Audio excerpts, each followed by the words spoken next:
Bitte. Hi.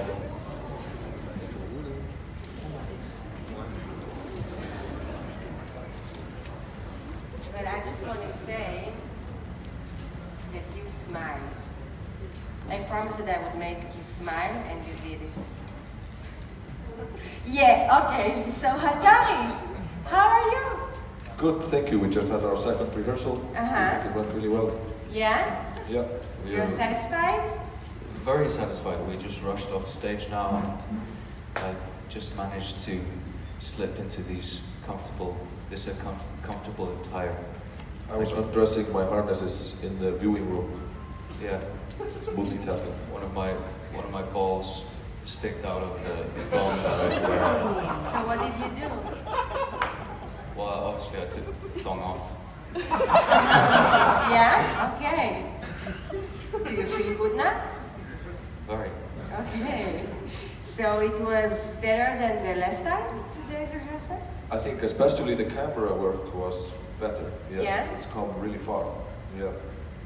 And our performance, I think, was good, at least for the third rehearsal with the pyro. It went really well. I agree. Yeah? Do you have more things that you want to maybe improve for the next time, or? Well, we need to have a little look at the props department. Einar's sledgehammer fell apart. Yes, our props guy Jürgen, that is at the hotel right now. He actually has a PhD in particle physics. Really? Yeah, but he's human like he's everyone else. human like everyone else. Okay, how has been the last few days for you guys? How was it? Very eye-opening and interesting, and we've had so many interesting conversations with so many different people. Yeah? And we're just taking in the place, and everyone that's worked with us in this competition has been super friendly and helpful and professional, and so yeah, it's going really good.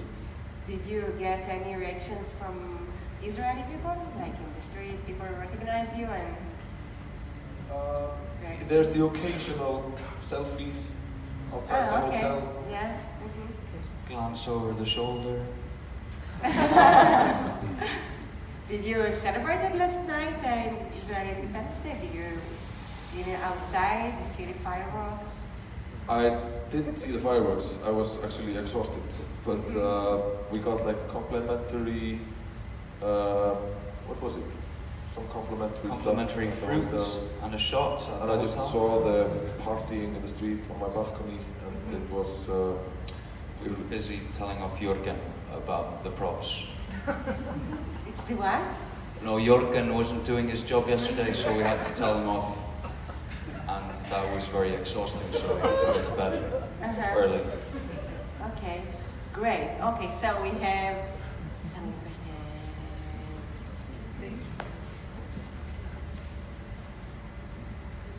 Hi, my name is Laufey. I come from OGA Iceland. Thank you for a great rehearsal. Thank you. So not everything goes according to plan. Your last press conference was 19 minutes compared to the 25 minutes allocated to other entries. Do you feel like the organizers are limiting your freedom of speech? And I heard that you're doing a documentary. What is it about?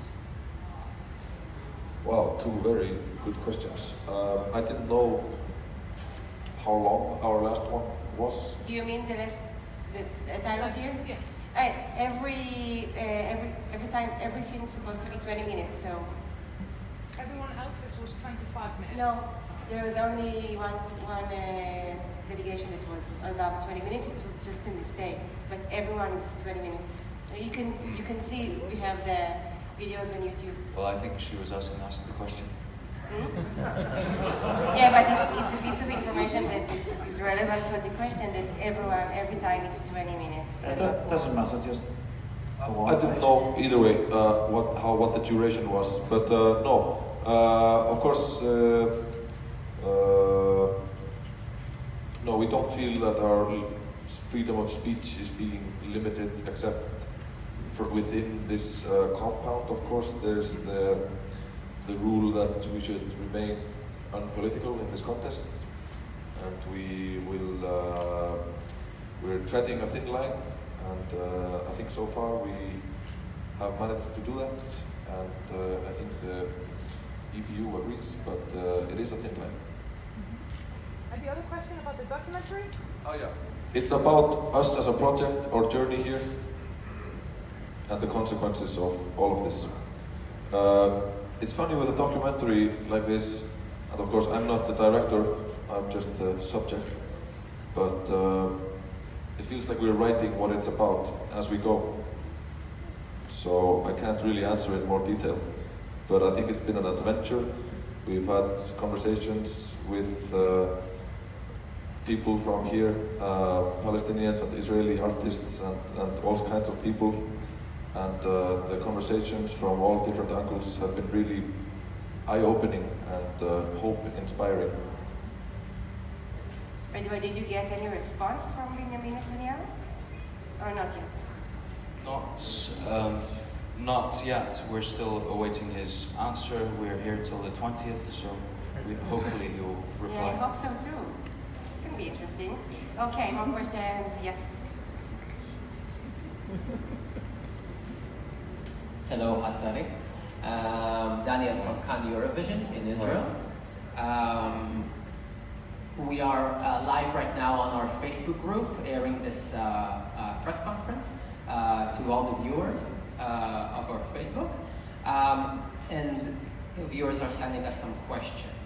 Gal Chatzor asks, how hard is it to write a protest song without getting too explicit or political within the rules of the Eurovision Song Contest?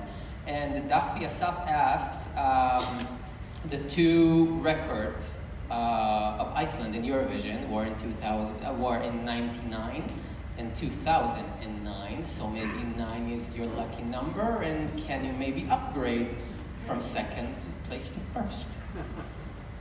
Two very good questions, thank you. Yes, the first one was, how hard is it to remain... No, to write a political... protest song without getting too explicit or political. Yes, well, we've been treading the line I've mentioned earlier. Of course, we've been fairly outspoken in some of our interviews, but we feel still that we have to find a certain threshold, because we think art can invite people to ask questions. We don't have the answers, obviously, so it is a good question, and no one knows the answer. There is a difference between art and propaganda, and I think the song manages to have themes that touch us all, and we see as relevant, not just here but all over the world. But it's a very good question. The difference between art and propaganda, or how ambiguous you can be, how vague you can be. We felt the demand to be very clear has been very clear over here. Like, I feel in Iceland there has been more room for ambiguity and sarcasm or satire or but it feels like over here there's a stronger urge to explain yourself, which I understand. Yeah, the concept of the song popped up while we were eating brunch on a sunny afternoon in Iceland, while we were discussing the uprise of populism and how we could make a change, and division, hatred, and all these negative circumstances that are happening all over the world. So we strive for peace and community and togetherness. But to answer your question shortly, it's very hard. And the second question, yes, we do wish to upgrade, and we think 9 is our lucky number. Can I just add a little bit to that? What they were talking about, the lyrics of the song. My name is Felix, I'm the head of delegation. It was very interesting when Hatari the Munsira came out in Iceland, because people were totally shocked. This kind of song had never been heard in Söngvakeppnin or Eurovision Iceland ever before. So people were totally shocked by the lyrics, especially because in Iceland it's very much a family thing. Children are watching a lot. You know, here we have these people in BDSM costume, you have gimps and you have what have you, and you have this kind of really strong lyrics. But it was very interesting to see how the public opinion kind of slowly changed when people kind of realized what that they could take the message of the song in their stride and understand what they were doing in their own way. And it has been so amazing to hear children explaining what they are getting out of this song, because it really is a huge hit with kids in Iceland, and they really love this song, and they go around murmuring to themselves that hate will prevail. And when grandmas touch their heart, the kids say, "Don't worry, grandma, it means that if we don't take care of ourselves and take care of love, then hate will win." So it's really quite interesting to see how all changed in Iceland. Sorry to interrupt. Thank you. Oh yeah, I agree. Thank you. Time for last question. Over there? No, you? I would like to ask about your musical roots. Your music is very, very different from anything we've ever seen in Eurovision before. I know this kind of music from bands like Amsterdam and Blaðamannafundur and people like that, but I'd like to know what your musical influences are, please. Well, there are many. Laibach,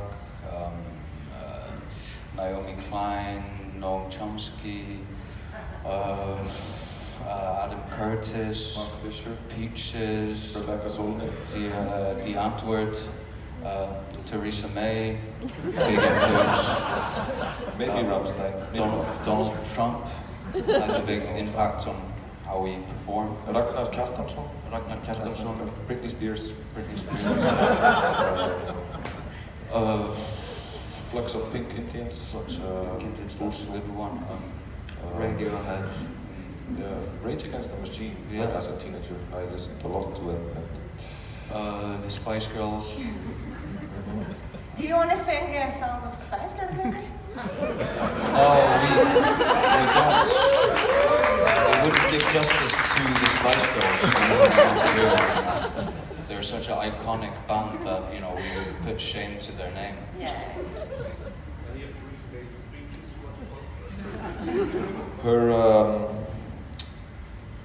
Her choreography is astounding. Okay, last question.